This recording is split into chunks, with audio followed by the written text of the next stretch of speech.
በስተመጨረሻም ክሩቤል የእናቱን ህመም ሰማ። እንደዚሁም ጽናት ደብቃው የነበረችውን ከሀሴት ጋር እሱና ሀሴት እንዲቀራረቡ ስትሞክር የነበረው በማን ትዕዛዝ መሆኑንም አወቀ። ሰላም ሰላም፣ ወድና የተከበራችሁ የለዛ ሚዲያ ቤተሰቦች ለቻናሉ አዲስ ከሆናችሁ ሰብስክራይብ በማድረግ እንደዚሁም ቪዲዮውን በላይክ መጀመር አትርሱ። ጽናት ድራማ ቀጣይ ፓርት ይዤላችሁ መጥቻለሁኝ። እስከ መጨረሻው ድረስ አብራችሁኝ ለመቆየት ሞክሩ። የክሩቤል አባት ባዘዛት መልኩ ካሳለፍነው ፓርት ላይም እንደዚሁ ሀሴትን ለክሩቤል ሚስት ትሆናለች ብዬ ቤተሰባችንንም ትመጥናለች፣ እንደዚሁም አቶ ሻምበል ጋር የስጋ ትስስር እንዲኖረንም ስለምፈልግ የእሳቸውን ልጅ ነው ማግባት ያለበት ልጄ በማለት ወደ ቤታቸው ባመጧትም ጊዜ ለኪራ ለጽናት ቃል ያስገቡላት ነገር ምንድን ነው ያስገባት? ለክሩቤል እንዳትናገር፣ ምንም እውነታውን ለክሩቤል እንዳትናገር። የክሩቤል እናት መታመምም ሆነ የሀሴት ወደ ቤታቸው መምጣት ለኪራ ብዙ ጊዜ ድብቅ ነበረ። ምክንያቱም ሀሴት ወደ ቤታቸው መታ መኖሯን ያውቃል እንጂ ለምን እንደመጣች አያውቅም ነበረ። ነገር ግን የእናቱን ጉዳይ እስካሁን ድረስ አያውቅም ነበረ። በአሁኑ ፓርት ግን እንዲነግሩት ተገደዋል። እንደሚታወቀው ናሆምም መራዊትን ብዙ ጊዜ ደጋግሞ ይጠይቃት ነበረ። ዛሬም እንደለመደው የሆነ ነገር እንደደበቀችው እኮ ግልጽ ነው። ለምንድን ነው በአንቺና በጽናት መካከል ለክሩቤል የደበቃችሁት? የሆነ ትልቅ ምስጢር እንዳለ ይሰማኛል በማለት ሲነግራት የቁጣ ስሜት ቢሰማትም ነገር ግን ይሄን ነገር ደብቀን እስከ መጨረሻው ድረስ የሚሄድ አይደለም፣ ግዴታ ማወቅ አለበት በማለትም ለናሆም ምን ታደርግ ታዲያ? አንተ ብትሆን ምን ታደርጋለህ? የክሩቤል እናት የካንሰር ታማሚ ናት በማለት ስትነግረው ናሆም ማመን ነበረ ያቃተው። የሀሴት የታናሽ እህቷ ሰርግም ስለተቃረበ ክሩቤልም ተደውሎለት ለሰርግ ተጠርቷል፣ እንዳትቀርም ተብሎ ታዟል። በሀሴት በኩል በስልክ ደውላም ስላደረኩት ነገር ሁሉ ይቅርታ ብለዋለች። ምክንያቱም ሀሴት እነሱ ቤት በነበረችበት ጊዜ ብዙ ጥፋቶችን አጥፍታለች። ወዳ ሳይሆን ተገዳ፣ ለቤተሰቦቿም ሆነ ለራሷ ክብር ስትል እንደ ራሷም እንደተናገረችው አንድን ነገር ልናስተካክላለን ስንል ሌላ ስህተት ውስጥ እንገባለን በማለት ተናግራለች። ሀሴትም ክሩቤል ወደ ሀሴት እህት ሰርግ ይሄዳል አይሄድም የሚለውን ግን በቀጣይ ፓርት ላይ የምናየው ይሆናል። የክሩቤል አባት ባሰበው መልኩ ነገሮች ባለመሄዳቸው ሌላ እንፈልግለታለን። እናቱም በዚህ ሁኔታዋ የልጇን ደስታ ማየት ስለምትፈልግ የባለቤቴን ምኞት አሳካላታለሁ በሚል ሀሳብ ናቸው እስካሁን ድረስ። ክሩቤልና ጽናትም ለቤተሰቦቻቸው ለመናገር ፈራተባ እያሉ ነው። የጽናት ቤተሰብም ሆነ የክሩቤል ቤተሰብ ስለ ሁለታቸው ገና ምንም የሚያውቀው ነገር የለውም። በሌላ መልኩ የመራዊና የናሆም ፍቅርም ደስ በሚል ሁኔታ እየሄደ ቢሆንም አንዳንድ ደስታዋን የመራዊትን ደስታ የሚያሻክሩ አንዳንድ ነገሮች በውስጧ ይመላለሳሉ። ምናልባትም ብን ብዬ ልጥፋ እንዴ የማለት ሀሳብም ከሰናይት ጋር ስታወራ ነበረ። ሰናይትም መራዊት አንቺማ ይሄን አይነት ውሳኔ አትወስኝም፣ አስተዋይ ልጅ ነሽ፣ ይሄን በማድረግሽ ሁሉንም ነው የምትጎጂው፣ በተለይ ናሆምን በጣም ትጎጂዋለሽ፣ እንደዚህ ማለት የለብሽም በማለት መክራታለች። እነ መራዊና ናሆምም በተኙበት በማለዳ ስልክ ሲደወል ነበረ።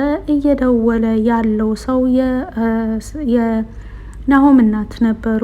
ናሆምም ቀስ አድርጎ መራዊትን ከጎኑ እንደተኛች በመተው ካልጋው ተነስቶ ሄሎ ማዬ እንዴት አደርሽ ብሎ ከማናገሩ ምንድን ነው ምን አዲስ አለ? እኔ እኮ እየጠበቅኩ ነው ከእናንተ አዲስ ነገር፣ ለምንድን ነው ልጅ የማትወሉት በማለት የናሆም እናት ስትናገር፣ ናሆምም እማዬ ለምን ትቸኩያለሽ? ልጅ ማለት እኮ እንደ ጭቃ ጠፍጥፈን በአንድ ቀን ውስጥ የሚደርስ ነገር አይደለም።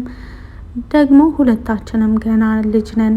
ለዚህ ነገር ቀስ ብለን እንደርስበታለን ብዬሻል ነበረ እንዴ? በዚህን በማለዳ የሚያስደውል እኮ አልነበረም በማለት እየተነጋገረ ሳለ መራዊ ከእንቅልፏ ትነቃለች። እያዳመጠችው የቆየችውን ሁሉ ታስተውላለች። ምናልባትም የናሆም እናት ለልጅ ያላት ጉጉትን እኔ ባለሁበት የጤና ኬዝ አንጻር ምናልባት ፍላጎቷን ማሟላት ባልችልስ፣ በዚህ ሁኔታዬ ምናልባትስ ማርገዝ ባልችልስ የእሱና የቤተሰቦቹ ሁኔታስ እንዴት ይሆናል የሚለውን ምክንያቱም ማንኛውም ሰው ልጅ በትዳር ውስጥ ሆኖ ልጅ የማይፈልግ የለምና እሷ መራዊት ከመጀመሪያ ጀምሮ ከፍቅራቸው ካጀማመራቸው ከባለፉት ፓርቶች ላይ አይታችሁ ከሆነ ከሱ ለመራቅም እየተገደደችው የሆነ ጊዜ ይሄን አስባ ነበረ። ነገር ግን እሷ ብትርቀውም እሱ በጭራሽ ይበልጥ እየተጎዳ ሲመጣ ሁሉን ነገር ትታ ወደ እሱ ለመቃረብና አብረው ለመኖር ወሰነች። አሁን ላይ ግን ነጋ ጠባ የናሆም እናት ጥያቄ እንደዚሁም የናሆም እናት ፍላጎትና መራዊ ያለችበት ሁኔታ ተቃራኒ አቅጣጫ መያዙ ምናልባትም ከቤተሰቦቹ ጋር እስከ መጨረሻው ሊያለያየው ይችላል የሚል ፍርሃት አላት። በእኔ ምክንያት ደግሞ ከቤተሰቦቹ መራቅ የለበትም የሚልም ውሳኔ አላት መራዊ። ለዛም ነው ይሄ ነገር ሰላም ስለነሳት ወደ ሐዋሳ ለማንም ሳልናገር ተነስቼ ብሄድስ የማለት ሀሳብን አምጥታ ከሰናይት ጋር ስትነጋገር የነበረችው። እንደምታውቀው በጣም ከባድ ነው ይሄ አይነት ሁኔታ በብዙዎቻችን በብዙ ባለትዳሮች መካከል የሚያልፍ ነገር ነው። ነገር ግን ልጅ የፈጣሪ ስጦታ እስከሆነ ድረስ ናሆምም እንዳለው ምናልባትም የኛን መልካምነት አይቶ እሱ ይቸረን ይሆናል፣ አንቺ አትጨናነቂ ብሎ መራዊትን ለማረጋጋት ሞክሯል።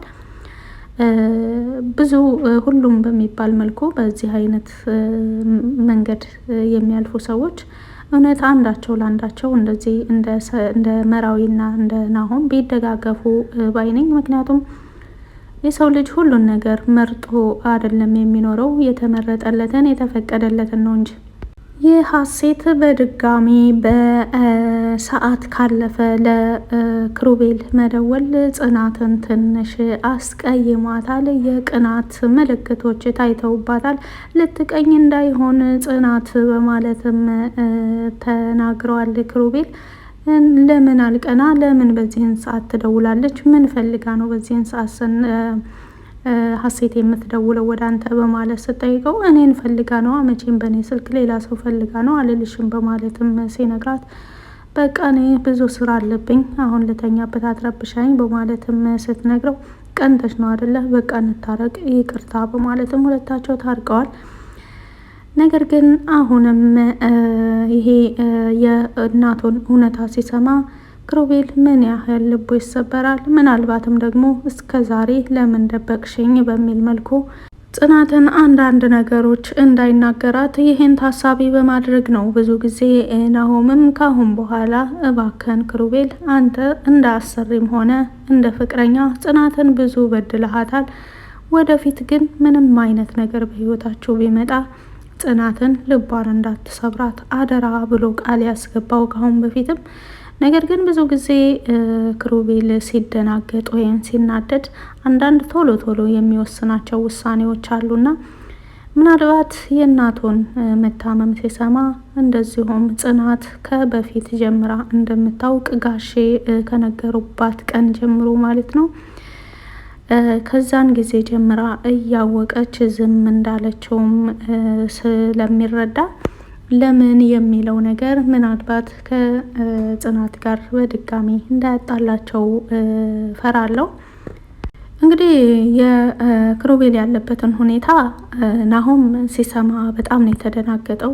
እውነት እኔ በሆንስ ምን አደርግ ነበር በማለት እንደዚሁም ጽናትን እውነት ወዳ አይደለም ለካ ከባድ ነገር ስለያዘች ነው የደበቀችው በማለትም እውነት መልስ ነበር ያጣው። መራዊ ለናሆም በነገረችው ጊዜ በጣም ነበር የተደናገጠው። በሌላ ወደ ሰናይት ስንመጣ ሰናይት ዛሬ ያለችበት ሁኔታ ትንሽ የተሻለ ነው። የእህቷ ባል ቤተሰቦችም አዳዲስ መልእክቶችን ዛሬ አላኩም። እሷም ደግሞ አብዛኛውን ጊዜዋን ከመራዊና ከጽናት ጋር ነው ያሳለፈችው። ይህ ማለት አዲስ የተላከ መልእክትም ሆነ የስልክ ደውል የለም። አሁን ባለችበት መልኩ በጣም ደስ የሚል ሁኔታ ላይ ነው ያለችው። በቅርብ ደግሞ ሰናይት ይህንን ብቸኝነቷን ሁሉ ረስታ እንደ መራዊና እንደ ጽናት ደስተኛ ሆና እንደምትመጣ ተስፋ እናደርጋለን። የዛሬው ቆይታ ይህን ይመስል ነበረ። ለቆይታችን ከልብ አመሰግናለሁ። መልካም ጊዜ